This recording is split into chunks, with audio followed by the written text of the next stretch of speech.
Julius, puntayin mo si Bali dito. Sinabi ko nga ulit kanina sa kanya eh. Punta tayo dun, sabi ko.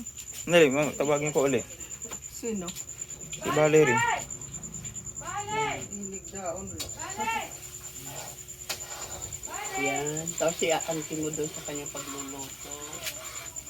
So, gumagawa ako ng kakanin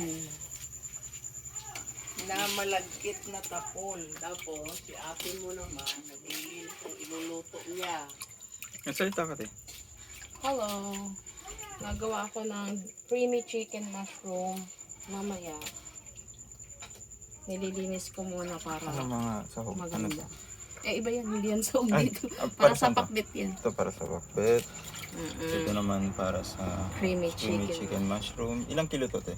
Ay, hindi. Ano to? 4 kilo siguro ito. Kasi, 3 kilo mahigit. Dami. Ano eh, 500 plus ang bili ko niya. Ayan. Kasi marami tayo.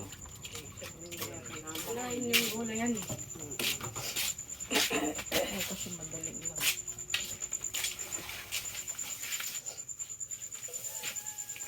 Hello, very busy kami. Dami naming Handa. handa. May Marami pakbit. daw, pero wala. Hindi pa luto. Gagawin pa lang.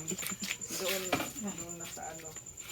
Continuous sa marasal. Yung baboy,